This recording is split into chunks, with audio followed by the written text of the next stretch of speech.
Hey everybody, I hope everyone's doing well today. Today should be an interesting video. It's going to be a bit of a long one, I apologize for that, but we're going to take a deep dive into the Gustard R30 fully discrete R2R ladder DAC. So please sit back, relax, and we'll get started.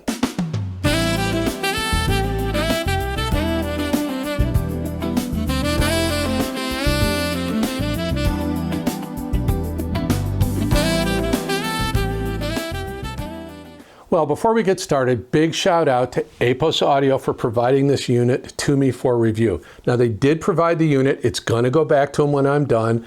They don't have any influence over my opinions, conclusions, or whatever, and they have not seen the video in advance of you. So again, thanks to IsoAcoustics for providing the unit, and in the spirit of full disclosure, there will be an IsoAcoustics affiliate link to this product if you are so inclined to purchase it. So thanks very much, IsoAcoustics. So what is the Gustard R30? Well, it is a fully discrete R2R ladder DAC, as the product description says. Costs $3,600. This is on the premium side of things for sure. I'll put a whole bunch of specifications there for what that's worth. The things that are important to me are, it is, again, a fully discrete R2R ladder DAC, and you'll see when we look inside, it's pretty interesting. Now, it does support on PCM 32-bit up to 768 and DSD up to 1024. Now remember, R2R ladder DACs do not decode DSD at all, not natively, but they can decode PCM without any conversion. They do it natively. So internally, it uses a 1-bit decoder, special 1-bit decoder to do the DSD, and it does a great job with DSD. I did run DSD through it.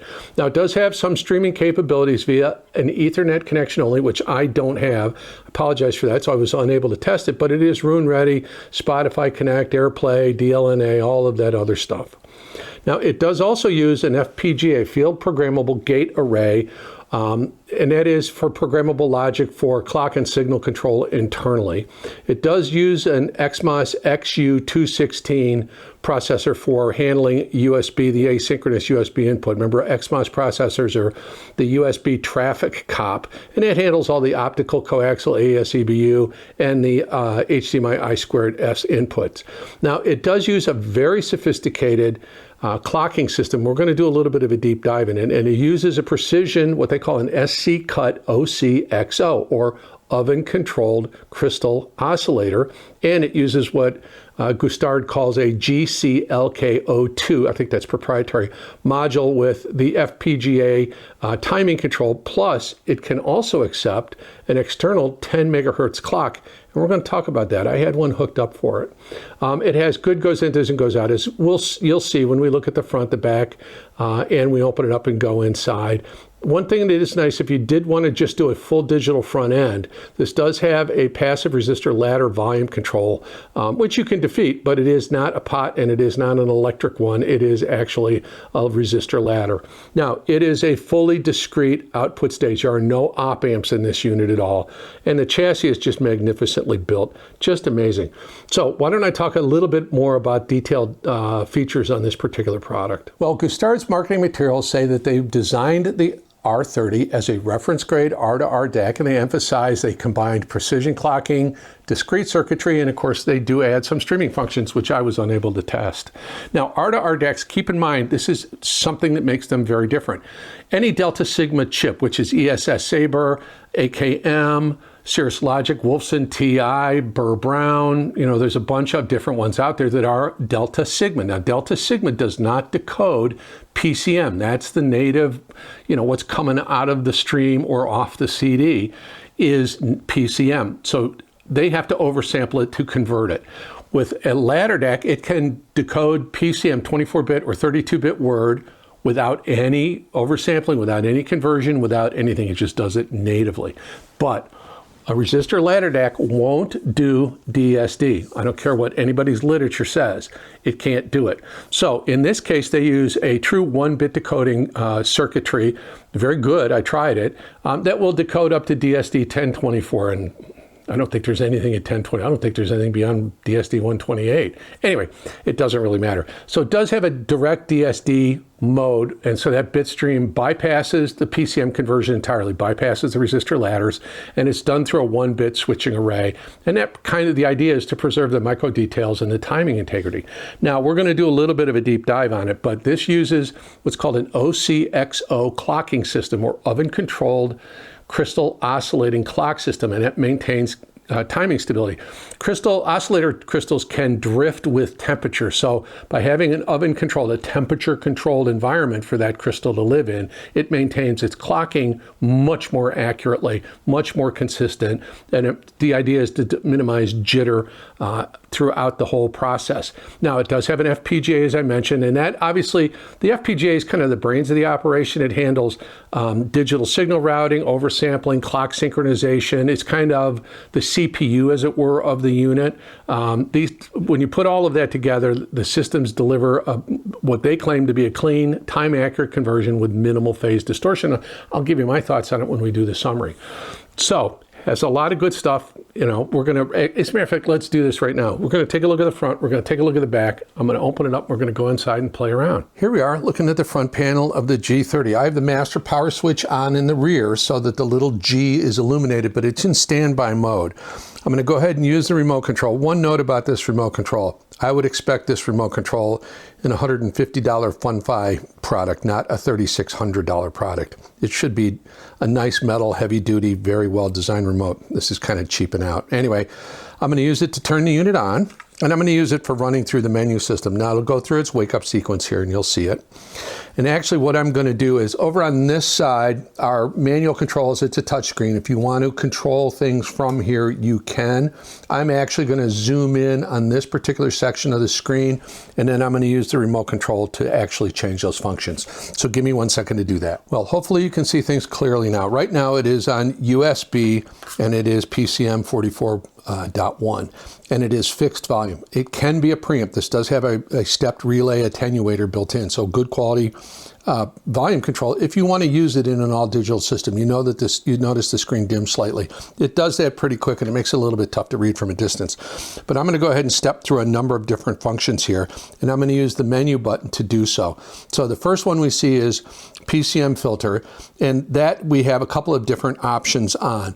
We have super slow, we have linear sharp, and we have minimum slow. I found that minimum slow sounded best to me. Now, if we go to DSD mode, we have a DSD direct mode, and you can enable or disable it. We have an NOS mode, non-oversampling mode, and you can disable it. I mostly ran it in non-oversampling mode. Right now, non-oversampling mode is disabled, so it is actually in oversampling mode. Then there's a reference clock. You can use an internal clock or an external clock, and I did, and we'll talk about that in a bit. And then down here we've got I2S mode. And there are 4 modes for the HDMI connectors. I never had any issue with anything connecting it up. So I don't know. Mode 1, I think the default mode is probably what is generally accepted as kind of the PS audio pin configuration. So I had no issues with it. There's 4 choices. Phase, you can invert phase, non-invert phase. I ran it non-inverted. Trigger channel, now you can set this to be, when it detects a signal from USB, it will fire the unit up. And then you can set a volume that it will start up at. Now I've got the volume set fixed because I'm not using it as a preamp. And then the display, you can have it auto off, you can have it time out after a few minutes, or you can have it stay on the whole time, which is kind of the way I kept it. So again, pretty simple to use with the remote control. It's okay. You can kind of see it from a seating position. I wish it was a little brighter. Anyway, that's the front panel of the Gustard. Let's take a look at the back. Here we are looking at the back panel of the R30. Starting on the right, we have master power switch, IEC power socket, the voltage adjustments. This is dual mono, so if you're going to go to 220 volt, you have to change both settings at the same time. We have our left channel balanced, left channel single-ended. We've got a little USB-C, maybe for updates and firmware things. We have a USB-A to come in from your streamer or PC, RJ45 jack to bring cat cable in, so you can use this as a the streaming functions in it.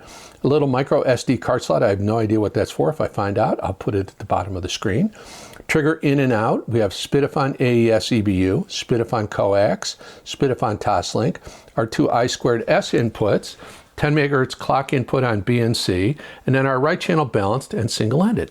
Well, that's the back panel of the Gustard R30. Let's open it up. Well, here we are looking at the inside of the R30. I apologize, this is a big boy. Front panel down here, back panel here, power input back here, two large toroidal power transformers. This is a full linear power supply. Now, I did something naughty. I took one of the covers off the resistor ladder to show you. There is one set of resistor ladders per each waveform. So this is truly balanced, completely differential balanced. So it uses the, obviously, resistor ladder. It does 1-bit DSD decoding, because remember, R2R DACs cannot do DSD natively. So they have a completely different DSD decoding scheme. Now, under this cover is the digital noise, is a digital filter, which is designed to obviously clean everything up, do a really good job at it. I think it works quite well, eliminate anti-aliasing and so forth. Now, under this little cover is what's called an oven-controlled crystal oscillator, or OCXO. And it is a silicon cut crystal, provides ultra precise timing. We'll talk about that. And being oven controlled means that its temperature is stable all the way through, because oscillator clocks can drift with temperature. Under this is what's called a GCLK02 clock module, and it incorporates advanced phase lock loop clocking and a 1 hertz level clocking precision. Obviously, you can use an external clock with this if you want to. You could. This is the little network card there. You can see good quality capacitors, very large power supply, a fully balanced, completely balanced internal structure. I think it's pretty fascinating, and obviously it yields really good sound. By the way, that's the FPGA chip. So that is a field gate programmable array chip, and the programmers at Gustard can use that chip to control all sorts of different things on the board. There's also going to be a small CPU chip somewhere to run the menuing system and so forth, switching, that kind of stuff. And again, back here you'll see the resistors that they use for the resistor ladder volume control, the R2R volume control. Beautifully laid out, very well constructed. This ribbon cable is only to provide power and information to the display. No signal goes through any ribbon cable. All of these boards are isolated, galvanically isolated from one another. Really well laid out, very well thought out. And for $3,500, you would expect that. So let's button this up and we'll finish with this review. Pretty impressive build quality, isn't it? One other thing, and I just want to reiterate it. This remote control is pretty cheesy for a $3,600 DAC. You need to do better, Gustard. Anyway, so what I want to do is spend a little bit, a few moments talking about the clocking circuitry and all of that other stuff. And, what is an oven-controlled oscillator clock? What is an FPGA?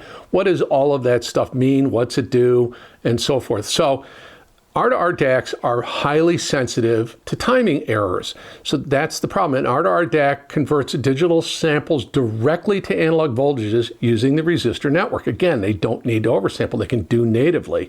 And unlike Delta Sigma DACs, which rely heavily on oversampling and noise shaping, R2R DACs handle the raw PCM more directly. Again, no, they don't touch it. So any timing errors, jitter, in the incoming signal will translate almost immediately into voltage errors in the output. So those resistors are not seeing the proper voltages. This means an unstable clock can really cause problems. It can smear transients, it can reduce micro detail, and kind of blur the stereo image. So let's take a moment and do a little bit of a deeper dive into oven-controlled oscillator clocks. Well, let's take a moment and talk about that oscillator clock that we saw inside and that device called a GCLK02 low noise clock synthesizer, which I believe is a Gustard proprietary device. So again, OCXO stands for crystal oscillator, an oven-controlled crystal oscillator. Now, paired with that GCLK02, the idea is to deliver a really ultra-low jitter with exceptional timing, and obviously that directly benefits the audio quality because the R2R DACs, as I mentioned earlier, are very sensitive to jitter and timing issues. So extremely low jitter with that OCXO clock.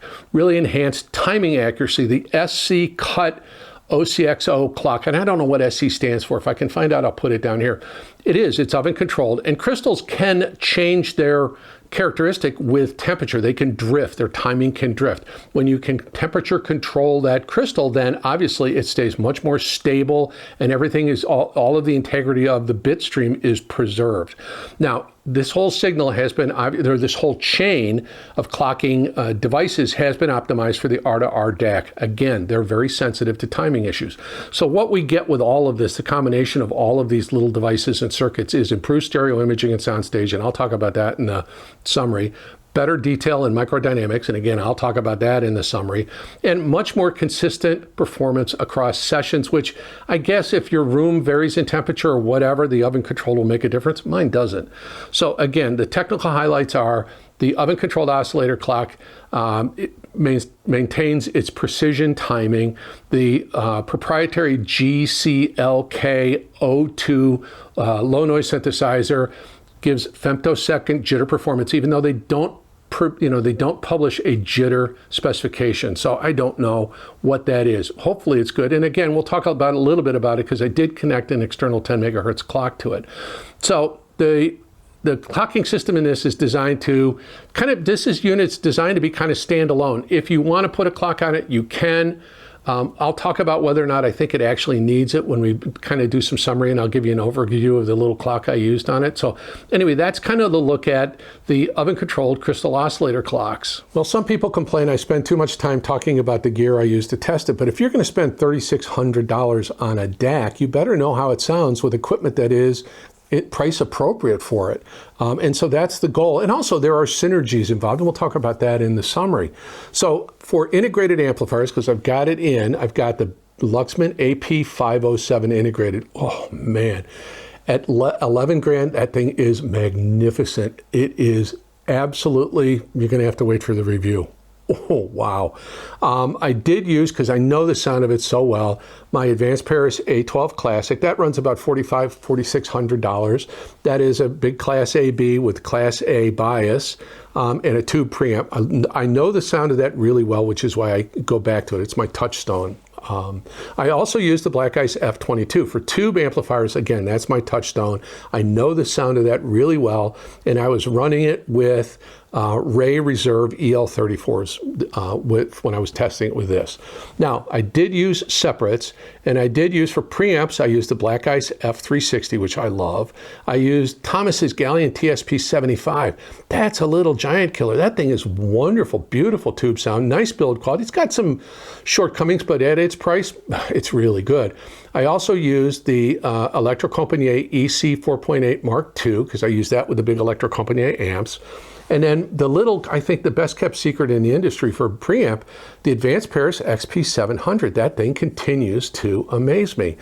For sources, everything was streaming from my Artivana server through a USB isolator.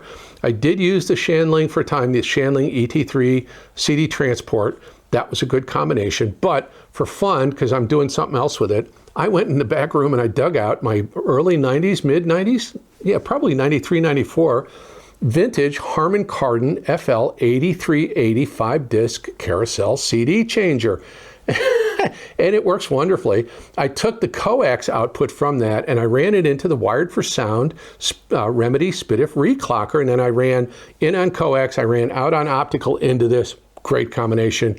That brought new life to that player, and it made it easy because I could just switch discs without having to get up. Now, I compared it against the Live Harmony, and I did use the SMSL G1 master clock, which was sent to me to test with this and some other products. We're going to talk about all of that in the summary.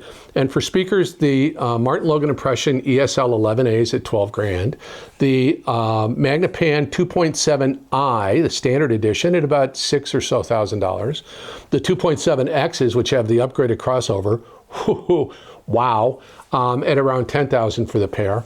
And then for a smaller bookshelf, a little bit of near-field listening, I use the absolutely wonderful Buchart E50s. They run about $5,000 or so for the pair, and a review of that will be coming out soon. So that's all the gear I tested with it. I think it's important because in the summary, I'm going to talk about some synergies that hopefully give you some direction if you're thinking about buying this and you're looking at upgrading your whole system, or you want to make it fit in with what you've got. Maybe when I talk about the different synergies, it'll give you a hint on how to best use it. So I did use the Old Guy Hi-Fi Test Tracks Volume 1 playlist for this, and I'm going to highlight a couple of songs and give you a listening guide on those. So why don't we do that next?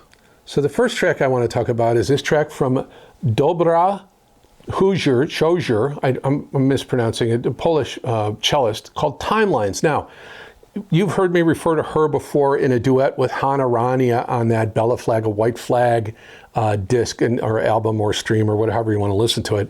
She's an amazing cellist. I'm a big cello fan. I'm a big Yo-Yo Ma fan. I'm a big Naomi Raymond fan. And if you don't know Naomi, you got to check her out.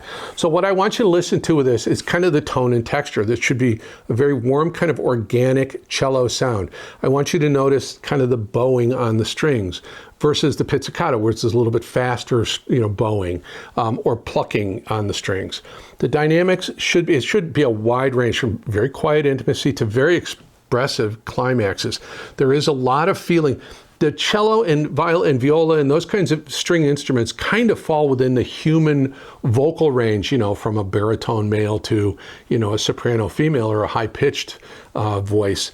And that's why those instruments can reveal a lot about a system's detail, is because it's in a frequency range we're so used to listening to. Now in this recording, listen for imaging in space. There should be a natural sense of the room. Now this is a Deutsche Grammophon recording, and Deutsche Grammophon sometimes doesn't treat the rooms a great deal, so you'll get a little bit of reverb from the room. It's not artificial reverb, it's just natural room sounds. And then you should also listen for the cello's placement in the stereo field. So critical listening cues are microdynamics in the bowing pressure. When they want to get more aggressive or there's a crescendo, they'll press a little bit harder or move a little bit faster.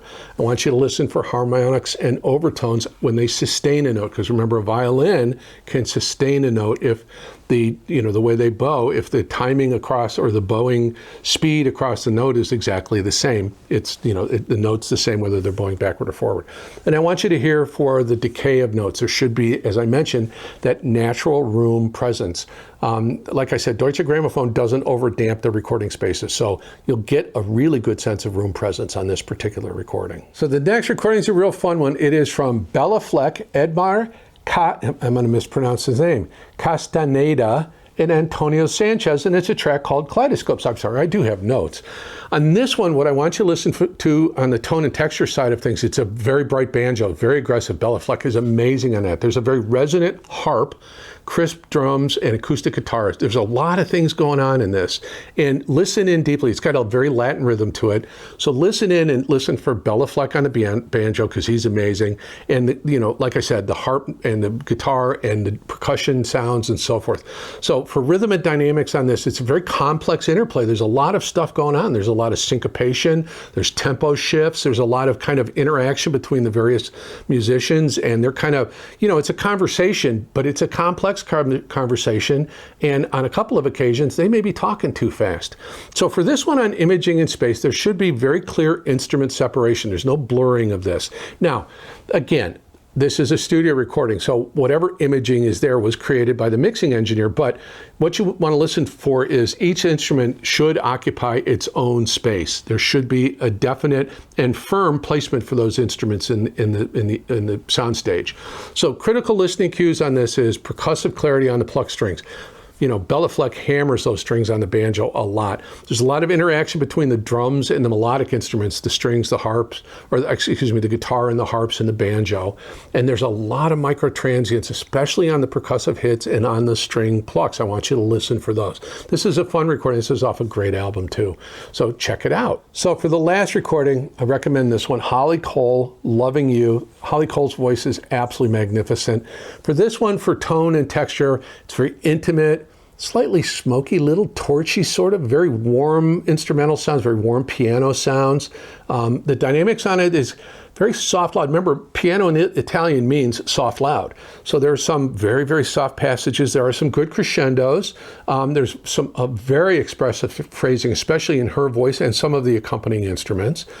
From an imaging and spatial standpoint, the vocals are up front, no question. The piano's slightly behind. There's a little bit of room ambience, and I don't know if that is reverb added by the engineers or not. And again, the imaging on this one is it's a studio album, so it's going to have been created by the mixing engineer, but her voice occupies the center space and the other instruments surround her, and they should not move around or shift. They should stay in their relative positions that you hear them in and be good and center or good and locked in. Now, for critical listening cues, listen to the nuances in her voice. It's just beautiful. Her breath, her vibrato, how she stresses consonants like S or T. Sometimes those can be sharp. I want you to listen for that, and especially her particular vocal characteristics. On the piano, I want you to listen to the decay of the notes, the pedal resonance. You can hear when the piano player is hitting the sostenuto pedal, and I want you to listen for that sustain.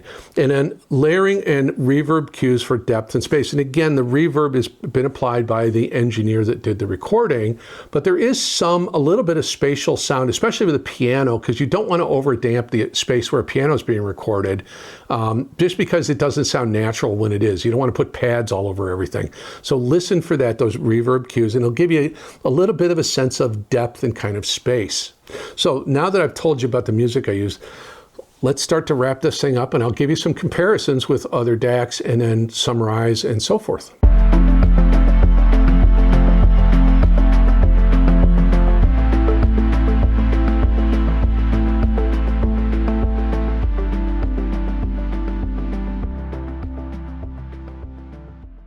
So, sound character of the R30 versus some other units. Now, I had the opportunity to compare it directly with the Gustard R26, and this is a huge upgrade over the R26. Much better accuracy, much better clarity, much better imaging precision. It's more polished, more tonally accurate, and a wider, more complex soundstage. Now, against the Gustard X30, that is a Delta Sigma DAC. It is an ESS DAC. There is no contest. This is, I think, a better unit. This has a much richer tonality, much longer tone decay. The imaging is much better. It's smoother. Delta Sigma stuff might have, a little better resolution. I don't think so. You can have resolution, or what appears to be resolution is just additional energy and not really any more detail or resolution. So against those other DACs, the R30's presentation was very natural, very smooth, refined. I think R2R DACs just have their own particular character, and I have a preference for those. It has, a bit of an analog sound to it. So I did compare it against the live harmony, and let's talk about that next. So the live harmony sound character. The harmony it's very clear, it's very articulate, it has this very effortless sense of flow and really, really good three-dimensional imaging. There is no bias toward warmth or sweetness, although you can tailor that a bit by what you're connecting it to. You can tailor that a bit by what cables you use. You can add a little warmth that way. It presents the music with real clarity and very minimal added coloration. It is very clean sounding. The non-oversampling mode, particularly the presentation, is very lively and dynamic with a good sense of energy and a very strong presence of the instrument's bodies and space in the soundstage. Its strengths are very good articulation with complex music, no question about it. Orchestral stuff, or a whole brass section playing, it's just beautiful. It has impressive spatial rendering, the depth and layering, especially given its price. It's about $1,000 cheaper than this. It is, I think, a really strong value proposition in that space, that upper end space for DACs in the R2R arena, where you can spend tons. You can spend twice as much on this and still have a Delta Sigma DAC. I think that's kind of criminal. Anyway, we'll talk about that in another review somewhere down the road. Anyway, the sound of the live harmony is very competitive against DACs costing more, and it was competitive against this. Again, the tonal balance is quite neutral, very straight ahead. It's very flexible on what kind of source material you plug into it. It is a revealing DAC.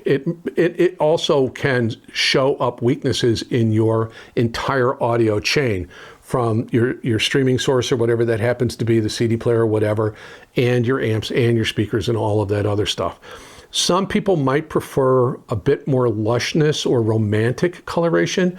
I think the live does have a warm sound to it. I think it is very detailed. It's been my reference, and I know the sound of that thing so well because it's my daily driver. And it has some unique characteristics. Now, there are differences between the two, and why don't we talk about that real quick. So comparisons against the R30 and the Live Harmony. Warmth versus neutrality. The R30 has a bit of warmth. I also think the Live Harmony has some warmth. And again, a lot's going to depend on your amplifier, speakers, and all of those other things. This does have a slightly, ever so slightly more analog feel to it. But I think with the Live, there's a little more resolution. They both are very smooth. I think the Harmony emphasizes clarity and neutrality with very minimal coloration. It has some warmth to it, but it's subtle. And again, a lot's going to depend on the equipment you've connected it to, and we'll talk about that. So in detail and layering, both are super strong. The R30, honestly, at its price point, may offer just a minor edge, an ultra-fine micro detail and microdynamics, maybe just a little bit more. I think part of that is all of the effort they went into the clocking circuitry inside and jitter reduction. I think that makes a big difference. I think the Harmony holds a deep value and offers a substantial spatial and timbral performance for its tier. I think it is on par with this. And again, there's about a $1,000 price difference between the two. When it comes to system matching, if your system and your recordings are high resolution and you can reveal subtle detail, the R30 may be a really good choice. And I'm talking about very expensive gear, maybe the big Luxman, maybe with, or the big Electro-Compagnie system driving something like the TAD ME1 TXs I reviewed recently. This would be good if you're looking for that really super high-end sound. This is a high-end DAC without any question. If you have a broad range of source material and want strong performance at a lower cost, $1,000 cheaper, the Harmony could be the one that delivers the good results for you. So from a tonal preference, I think if you like a just ever so slightly richer, maybe ever so slightly more analog sound, the R30 would be a good choice. And again, it is a premium price over the Live. If you like something a little more neutral but smooth and still detailed with very transparent presentation and an amazing soundstage, well, then the Harmony might be a better choice overall. So now let me give you my final thoughts on this particular DAC. Before I do that, I'm going to introduce a new segment in my videos, and I'm going to talk about who's this product for. So why don't we do that next? So I'm going to be adding this new segment to my videos moving forward, and it's called Who's This Product For, or maybe a use case. This product is for, obviously, the well-heeled audiophile, somebody with $3,600 who has already a very, very good system and wants to up their DAC game. Maybe they've been using a $1,000 or $1,500 DAC, Delta Sigma or something like that, and they want to get into that R2R sound, and they've got the money to do it, and they want something that has a bit of warmth to it and a very natural tonal character. This does. This is a very, very good DAC, don't get me wrong. Is it better than my Live Harmony? We'll cover that in a second. It is, again, you need to have a very good high-end, and I hate that word, very good resolving system to really take advantage of this. So it would be, if you're doing separates and if you've got, really good separate amp and preamp, and you're looking to that final touch, that final piece to kind of complete that system, really good resolving speaker system. Maybe something like a Focal or B&W where you've got a little extra energy on the top end. This could help rein that in a little bit and add a little warmth to that kind of a system. So that's its use case. Again, who's it for? Somebody with money. I wish that was me. Anyway, so now let me tell you what I thought of this unit, and I think then we'll wrap it up. So the big question on everybody's lips is going to be, is this better than the Live Harmony? Yeah, it is a bit. Is it worth the extra money better? I don't know. The difference is incremental. And listen, there's no best here. They're both extraordinarily good. And that's the thing you have to remember is there is no best. The best is whatever you like the sound of. But when you compare these two, they're both in that kind of upper echelon of really well executed, without getting stupid crazy, good R2R DACs. They both have a slightly different approach to it. And they both each have their own slightly different, sound character. Neither one is bad. But I will say the R30 is probably a little bit more open, a little bit more spacious, and it is incremental. Is it worth the extra $1,000? I don't know. I mean, the Harmony's about $2,700. This is $3,600. Yeah, even after listening to this, I don't know that I would trade in my Harmony for this right off the bat for that extra $1,000. If it was a few $100, ooh, that would be tempting. They're very close. They're both excellent. Now, I need to talk about, and I forgot to grab it, so give me a second. I'm going to cut away and then I'm going to come back and I need to show you something else that I used for testing. Well, sorry for that. I forgot to grab this before I started filming. This is the SMSL G1 master clock, and I was asked to use it with this particular DAC and share my thoughts on it. And I'm going to do a full review of this. So basically, to finish up, the R30, amazing. It's worth the money. The build quality alone, the engineering, the sound quality, it's all outstanding. Is it better than my live Harmony DAC? Yeah, incrementally so. Am I gonna get rid of the live and get this? I can't afford it. I got the live already, so we're gonna keep that status quo, but it is very good, and yeah, I would own one if I could afford it. Now, the G1 master clock. This is a 10 megahertz master clock. It's got 4 clock outputs on the back, and there is obviously a clock input on this particular unit. Did this make a difference? If it did, the difference was so small, I couldn't consistently hear it.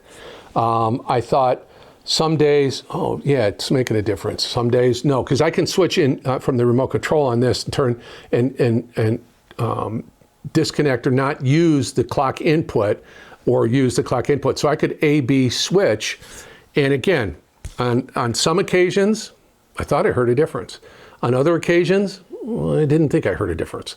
So that one's a hard one to discern. Now, maybe if I had a $60,000 or $70,000 system, you know, with $40,000 speakers or something, and super high resolution, I might have heard a difference. I don't know. In my system, using the Electro-Compagnie stack, using the Martin Logans and the Big Maggie 2.7Xs, which are amazing speakers. Both pairs are amazing speakers. I don't know that I ever heard a difference. I even put this on a headphone amp, a really good headphone amp, to try, a tube-based headphone amp, to try to hear a difference, and I couldn't. I really couldn't. Sometimes I thought I did. Sometimes I just didn't know. So the SMSL G1 master clock is very well built, but is it worth spending $700 to add to this? I don't think so. Anyway, there you go. There are my final thoughts and everything on the Gustard R30. Wow, I'm sorry it was so long. Well, before we wrap things up, big shout out to Apos Audio for providing this unit to me for review. It goes back to them when I'm done. They had no influence over the review, my conclusions, opinions, or anything else. They just sent me the unit. Now, in the spirit of full disclosure, there will be an Apos Audio affiliate link for this particular product if you are interested in purchasing one. And if you do, thank you for your support. But again, just big thank you to Apos Audio. Well, hopefully you enjoyed the video. Hopefully you'd be willing to give me a like and your subscription. That would count a lot. Your subscription does count, as does your view. Hopefully you'd consider ringing the bell to get notified the next time I put out a video. Please, if you don't mind, you're free to donate your subscription. You're free to take it back if you don't like what I'm doing. We just went through a recent milestone in a subscriber count, and thank you guys for all of that. My channel members and my current subscribers, your support has been invaluable. Thank you again. As I mentioned before, there is an affiliate link for Apos Audio for this product in the pinned comment and in video description, if you're so inclined to purchase one. There is also a channel membership link in the pinned comment and in the video description. In the video description will be the Old Guy Hi-Fi Test Tracks Volume 1 playlist link to Qobuz and Tidal. And if I can do it, I promised this before, and hopefully I can do it, there might be a Spotify link. Although I'm not sure, you know, now with Spotify high res, yeah, it might be worth listening to through this DAC. There's also a link to the Community Post playlist. There's a lot of really good music there for sure. There are some additional affiliate links in the video description. You guys understand how that works by now. Comment, let me know your thoughts. Yes, I know this is a very expensive piece. Yes, I know. You know, only the well-heeled will have it. No, you can't compare it to a $1,000 topping DAC. No, you can't compare it to a $1,500 SMSL DAC. No, you can't compare it to a hollow cyan. No, you can't compare it to a Gishelli Daisy, as much as I love that DAC. This occupies a unique place in the market. It is a very, very good. Now, yeah, you can compare it to the Live Harmony, and if you got the extra money and you think that additional, you know, kind of incremental increase in performance is good, then it's a great piece for that. Anyway, share with me your thoughts. I've covered all the bases on this. This was a long one, and I apologize, but I wanted to give you an idea of, where your money's going if you do buy this thing. So please consider liking, please subscribe, please comment, always comment. Let me know your thoughts. If you want to, you can follow me on Instagram. My name is Ed Homewood. This is the Old Guy Hi-Fi channel. And as I always tell you to do, please find some time today to put on the music you love and just sit back and enjoy yourself.